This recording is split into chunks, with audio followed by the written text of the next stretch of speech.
On sait que c'était effectif dès maintenant, finalement. Elle dénonce, entre autres, un climat toxique, des menaces de mort. Elle a trouvé, bref, son passage en politique très, très difficile. On va l'écouter ensemble. Et c'est crucial, comme je le disais tout à l'heure, qu'un élu exerce son pouvoir à la bonne place et au bon moment. Et pour s'acquitter pleinement de son rôle et de ses pouvoirs et prendre des décisions éclairées au bénéfice des citoyens, il faut un meilleur accompagnement. Alors, quand elle parle de climat hostile, on comprend qu'elle fait pas juste référence aux réseaux sociaux puis la façon dont certaines personnes peuvent l'aborder, là, mais aussi à l'intérieur même de son conseil municipal où il y aurait, on comprend, une lutte de pouvoir. C'est ce qui a fait réagir la ministre André Laforêt, ministre responsable des Affaires municipales. Elle dit, parce que France Bellil l'a interpellée, il faut que Québec en fasse plus. Mais Mme Laforêt répond, notre gouvernement fait sa part pour soutenir les élus dans leurs fonctions. Maintenant, il est important que certains changements s'opèrent de l'intérieur des conseils avec une volonté sincère au bénéfice des citoyens parce qu'au final, ce sont eux qui en payent le prix. Je vais commencer avec vous, Hélène. Est-ce que effectivement Québec doit en faire plus? Est-ce que c'est le rôle du gouvernement? Écoutez, je ne sais pas si on est vraiment rendu là. Moi, vous savez, j'habite à Gatineau. J'ai pu observer tout ça d'un peu plus près. Je ne veux pas remettre en question la validité des constats qu'a posés Mme Bellil, mais je pense qu'il est quand même nécessaire d'apporter un important bémol. Ce climat de confrontation dont elle parle, Mme Bellil y a elle aussi beaucoup contribué.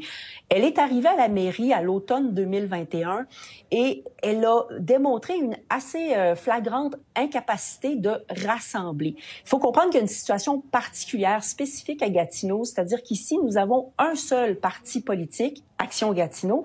Autrement, tous les gens qui se présentent à l'élection sont des indépendants. Madame Bellil en était une, d'ailleurs.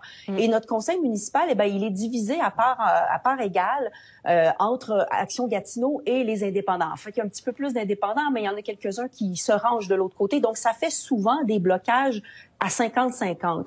Et dans ce contexte-là, Madame Bellil a été incapable de naviguer, d'agir en leader qui pourrait peut-être rassembler ou susciter l'adhésion à des projets. Il est arrivé très souvent qu'elle a pris à partie le parti d'opposition. Elle l'a traité, par exemple, de noyauté par la gauche dogmatique. C'est quand même pas très sympathique. Et l'automne dernier encore, elle accusait le chef de l'opposition d'avoir, en quelque sorte, vendu son vote parce que dans un projet immobilier, il voulait voir plus de logements sociaux. Il a discuté avec le promoteur. Il a finalement obtenu les logements sociaux et donc a décidé d'appuyer le projet qu'au départ, il rejetait. Et Mme Bellil a dit de lui qu'il avait en quelque sorte vendu son vote, mais elle n'a pas pour autant déposé de plainte à la commission municipale du Québec qui aurait pu trancher la question.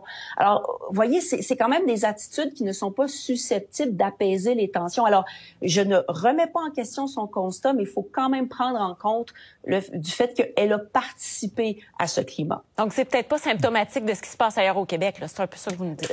Moi, je fais pas nécessairement de lien, non. Je pense que c'est propre à ce qui se passe ici à Gatineau. Chantal, de votre côté, est-ce qu'il y a quand même une espèce de constat à faire sur la situation des élus municipaux? Parce que quand même, depuis 2021, il y en a presque 800 là, qui ont démissionné, conseillers, maires, etc. Ouais, et c'est pas un phénomène qui est exclusif au Québec. Le fait est